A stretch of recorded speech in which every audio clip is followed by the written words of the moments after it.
Hello everyone, how are you? Welcome back to another video discussion. Before I will start with the topic this week, let me apologize for the bad audio quality on my previous videos. Hindi ko na siya naulit kasi it took me a while to record it. Okay, so I'm sorry for that one. I hope that you still understood the discussion even with the audio quality. Okay, so congratulations to my students as they are done with the first summative assessment, and this time they are now working on writing their chapter 2 or the review of related literature. So this recorded discussion is quite late, but this will help you in writing your RRL or the review of related literature and the review of related studies. Okay, let's start.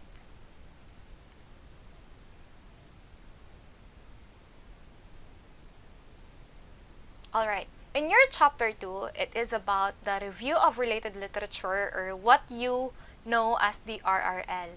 So, what is a literature review? It is an academic text that provides an overview of a particular topic. So, pag sinasabi nating overview, magbibigay ito ng idea kung ano ba tungkol, ano bang sakop ng study mo. Para bang, example, may gusto kang ipakitang movie sa friends mo or sa family members, itong movie na to, pinanood mo. Tapos, nakita mo na maganda yung movie. Kaya gusto mo din yung mga friends mo and family members to watch the movie as well. So, what you're going to do is you give an overview of the movie para alam nila kung ano tungkol yung movie. So, that is also similar with your RRL. It will give your readers an overview of what is your study about. It helps identify what is known and not known about a certain subject of a study. So, ano ba yung natackle na in the previous studies and literatures at ano yung hindi pa natackle. So, yung hindi pa natackle, pwede mo siyang doon ka magbe-base sa research gap in writing your RRL.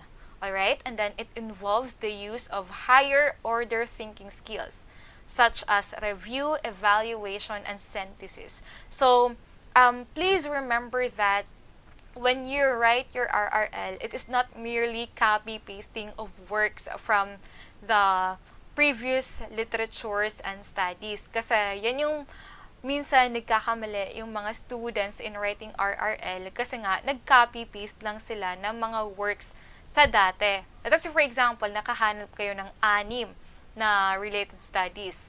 Tapos, ang gagawin ninyo is as in, copy mo lang lahat ng mga content doon sa 6 na literatures na yon, tapos i-paste mo sa RRL. So, that is a no-no in writing your RRL. Dapat, kailangan siya ng higher order thinking skills. So, pag higher order thinking skills, dapat may critical thinking skills. Binabasa mo siya, of course. Pagkatapos mong basahin, you review the literatures and studies na na-search mo, you evaluate it. So, paano ba tayo nag-i-evaluate? Diba kinikilatis natin? Dapat susuriin natin kung ano ba tungkol yung studies na yun or tsaka yung literatures na yun. Tapos, yung parang lang bang nag-evaluate tayo ng isang product. For example, yung cellphone. Kung gusto mong mag-evaluate ng isang cellphone, hindi mo siya ma-evaluate talaga pag isang beses mo pa lang yung nagamit. Dapat, ilang beses mo muna siyang nagamit tapos na-explore mo na yung mga features ng cellphones na yun, tapos na-experience mo na talaga yung paggamit ng cellphone na yun bago mo siya i-evaluate. Kasi pag sa first day pa lang, kabili mo ng cellphone mo, tapos agad-agad nag-evaluate ka na, ganito yung cellphone ko, hindi siya maganda, or ganito yung cellphone ko, maganda siya. Kasi, on the next day, meron pang mga bagay na pwedeng matutunan mo at makilatis mo sa cellphone na yon. Ganon din sa RRL. Kailangan mo munang basahin. Kailangan mo munang intindihin ng mabuti. At pagkatapos mong maintindi, kailangan mong suriin ng mabuti kung ano ba talaga yung pinu-point out ng literature na yon. At tapos, kukuha ka lang ng mga knowledge or information na isasama mo sa RRL mo. Hindi lahat. Tapos, hindi din ibig sabihin na kukuha ka lang ng specific paragraph. Let's say, for example, kukunin mo yung third paragraph ng RRL, ng studies or literature, tapos i-paste mo doon sa RRL mo. No, that's wrong. Again, you need to read, you need to review, you need to evaluate before you get or before you choose a certain knowledge and information on what you have searched. Tapos, isasali mo siya or isasama mo siya doon sa RRL mo. And then you synthesize. Okay? So, the RRL, the purpose of your RRL would establish the relevance or importance of the study. So, dapat sa RRL, mapapakita nyo sa mga readers or audience kung gaano ba kahalaga, gaano ba kaimportante yung study na pinag-aaralan mo. Dapat makikita natin dyan sa RRL. Tapos, it established the research gap. Yun nga, sa sinabi ko kanina, diba, going back to the previous slide, sinasabi dyan sa second sentence, it helps identify what is known and not known about a certain subject of a study. So, pag alam mo na kung ano yung natakil na, ano yung napag-usapan na sa study nyo, malalaman mo din kung ano yung hindi pa natakil at hindi pa napag-usapan or hindi nabigyan ng pansin. So, doon sa study mo, establish mo, ipapakita mo kung ano yung research gap. Alright? And then number 3, it provides important information about your topic and concepts related to it. Of course, it does not only provide or it does not only establish the relevance or yung kahalagahan ng study, but also it provides the information, needed information para maintindihan ng mga mambabasa kung ano ba tungkol yung topic mo at para magkaroon din sila ng idea kung ano yung pag-uusapan mo sa study mo. The concepts, so pag sinasabi natin concepts, ito yung mga mahahalagang mga let us say for example your variables or the major variables and sub-variables.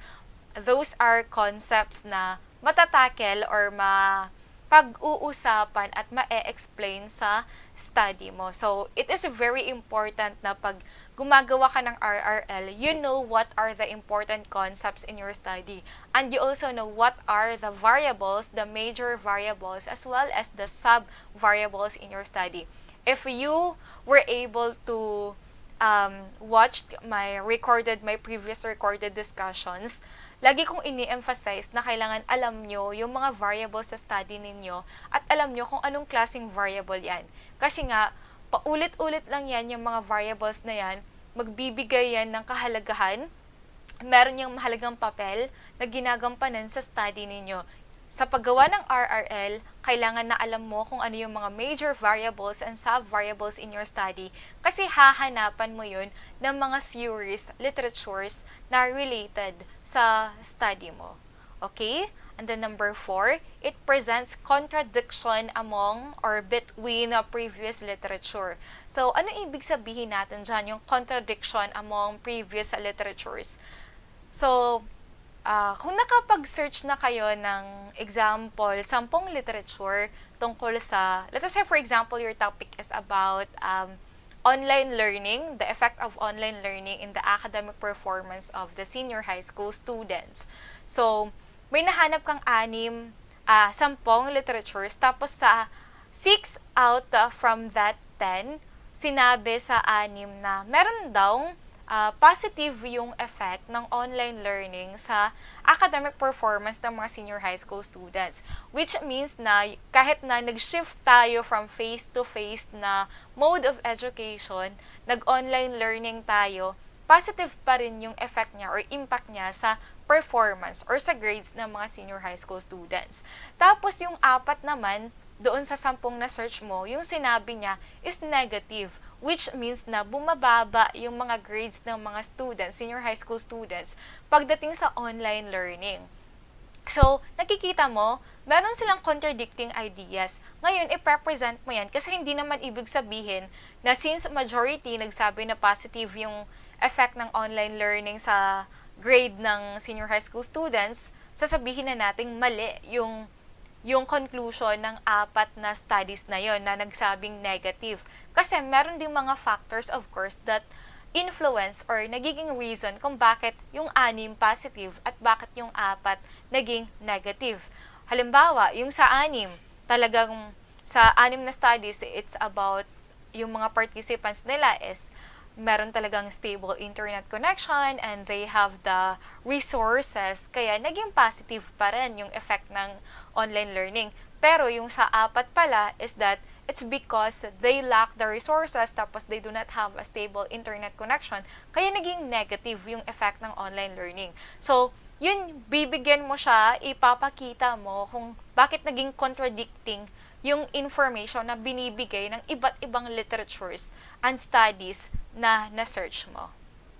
And then, number 5, it justifies your research methodology. So, sa mga previous literatures and studies, sasabihin mo na kung ano yung mga research methodology na ginamit nila and kung bakit ito talaga yung pinaka-appropriate, and also, it will justify the research methodology na ginamit mo. Kasi, you have your basis. Based on the previous studies, ito yung ginamit nila, and sa study mo, ito din yung ginamit mo. So, dapat sa RRL, ma-justify yan, or mabigyan ng hustisya kung bakit yun yung napili mong research methodology. Okay, I'm sorry, this should be number 6. Number 6, it presents and discusses your theoretical and conceptual frameworks which are the backbone of your study. So, nung sinulat nyo or ginawa ninyo yung theoretical at saka conceptual framework, di ba nag-research din kayo ng theories, studies, and literatures na related na magsusupport sa study ninyo. So, also, it's more information about your theoretical and conceptual framework, makikita natin sa RRL ng study ninyo. Next is, when you're going to write your RRL, pag isusulat nyo na yung RRL ninyo, dapat it is divided into 2 subsections. The first is the conceptual literature, and then the second one is the related studies. So, ano ba yung conceptual literature at ano naman yung related studies? So, di ba sinabi ko, yung concepts, it could be your variables, your major variables and sub-variables in your study. So, in the conceptual literature, it explains concepts relevant to your study. So, going back to the example, online learning, the effect of online learning and the academic performance of the senior high school students. So, ano yung major variables or what are the variables in that study? Diba you have the online learning and its effect to the academic performance. So, mag-search kayo. In the conceptual literature, maghahanap kayo ng mga information na which talks or discusses about the online learning. Hindi siya study. Hindi siya mismong research paper, thesis, or dissertation. It could be from a book. Ito say, for example, this book is a computer book or it's about technology. Yung book na yun, or education and technology. So, may nakita ka doon na explain tungkol sa online learning. So, pwede kang doon siya pasok sa conceptual literature. Okay? So, yun yung kaibahan ng conceptual literature sa related studies. Again, pag conceptual literature, ito yung mga information and knowledge na hindi siya nanggagaling sa mismong research paper, studies, thesis, or dissertation. Pwede mo yung makuha sa article, mga journal articles, websites, as long as it is an acceptable and reliable websites. It could be from a book, magazines, encyclopedia, and so on. So, those sources na, of course, reliable. Okay? At tapos next, you search also for the academic performance or the how a certain person learn, mga ganon. So, all concepts related in your study. Alright? And the next one is the related studies. So, pag related studies, from the name itself, it presents studies similar to your own. Ito na yung maghahanap ka ng parallel study. So, ito yung mga research papers, studies, thesis, and dissertation na similar or parallel sa study ninyo. So, if it is online learning, so you search for thesis or mga research paper that talks about online learning. doon siya sa related studies. Alright, I hope that that is clear sa conceptual literature at sa related studies. Okay, next one. Writing the review of related literature. So, what are the steps? First is you identify key terms. Ganun lang din. Let me give another example. Effects of online games on the digital literacy of teenagers. So, in that example, your research title is the effects of online games to the digital literacy of teenagers. What are the variables under study in that example? Okay, so your variables, first is you have the online games. And then the second one is the digital literacy. So those are your keywords. So you search for literatures that talks about online games, and then the other one is digital literacy. And you also search for parallel or related studies about online games and digital literacy. Of course, after you identify your key terms, you locate now the literature or you search for the literature. And then, as I've mentioned in the previous slides, once na nakapag-search na kayo ng mga related studies and literature, you're going to critically evaluate and select the literature. So, hindi ibig sabihin na nakapag-search na kayo, okay na yon. Automatic na i-include nyo sa RRL. You read it, you evaluate it, and then you select. Then, organize. After evaluating and selecting it, you organize now your literature, yung pagkakasunod-sunod ng literature. So, paano mo ba siya, yung pagkakasunod-sunod, paano mo siya gagawin? Pwedeng maging basis mo is yung statement of the problem, the specific research questions in the SOP, pwede mo siya maging basis para ganun yung pagkakasunod-sunod ng RRL ninyo. But it could also be, of course, the RRL have the introduction, the body, and the conclusion. So, para lang kayong sumusulat ng essay. So, sa introduction, you may introduce the topic, you give the purpose of your research, and then the importance in conducting the research. You give overview on what is your research about. Tapos sa body, doon na yung mga objectives of your study, methodology, discussion, then you give the contradictions of the literatures, and na-mention ko na yung methodology, and so on. Tapos sa conclusion, you give the major findings of the study, and then you emphasize again the research gap, and then the conclusions, of course, of the study. And then, after organizing, you write now your literature review. So, depende din yan, pwedeng si teacher nyo nagbigay ng format, guidelines kung paano, kung ano yung dapat nasa introduction, sa body, and sa conclusion. But we don't really have a fixed format in writing the RRL. But those information that I've mentioned earlier, those are basic and general information that can be found in your RRL. So these are the things to remember in writing your RRL. Of course, first one, do not copy and paste. This is not a compilation of related works and studies. So, hindi ibig sabihin na nakapag-search ka na, you just copy them all and then you paste it in your RRL. No! So, you read, you evaluate, you synthesize, and then now you dissect and choose the information that you will be including in your RRL. And then, second one is you paraphrase. This is very important. Halimbawa, may napili ka ng mga sentences, paragraphs, information na kukunin mo sa na-research mo na i-include mo doon sa RRL mo. You need to paraphrase those. Kailangan siya naka-paraphrase. And, syempre, number 3, you cite your sources. So, kahit na naka-paraphrase siya, you still cite the source. Who is the author or who are the authors? And then, you use the APA 7th edition. Alright?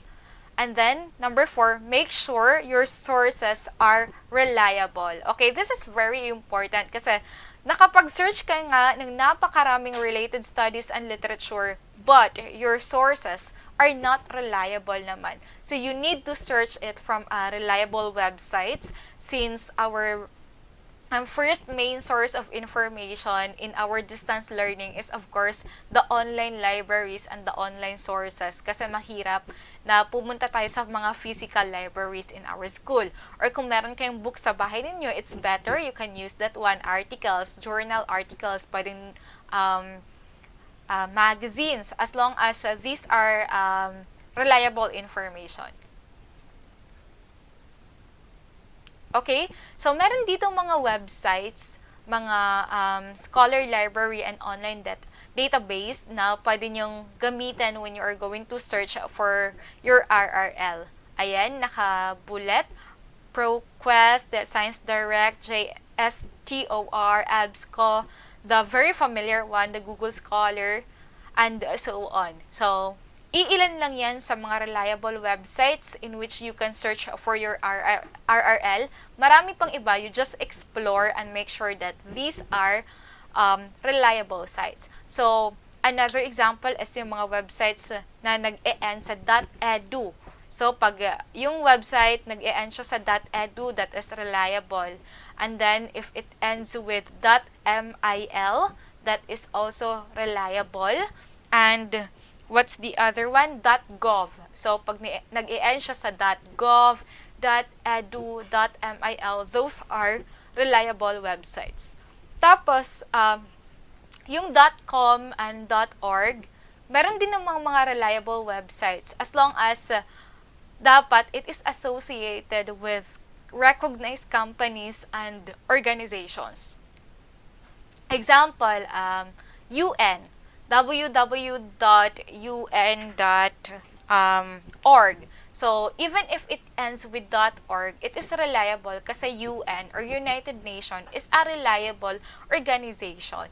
So, ganyan, pag mga reliable naman yung organization, you can still use the website. DOH, what else? UNESCO, Reader's Digest, CNN, and so on. So, dapat, again, para hindi masayang yung effort ninyo in searching for literatures, it should be from reliable websites.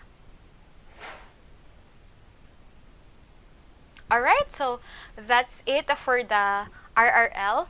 This explanation is actually just very brief and concise, simplified for you to be able to write your RRL, for you to be guided. And I hope that this helps enlighten some misconceptions and misinformation in writing your RRL.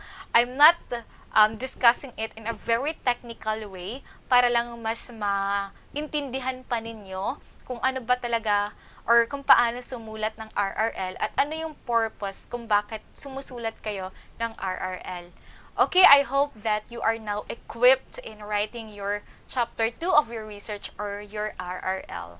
Okay, thank you so much everyone. See you in the next video.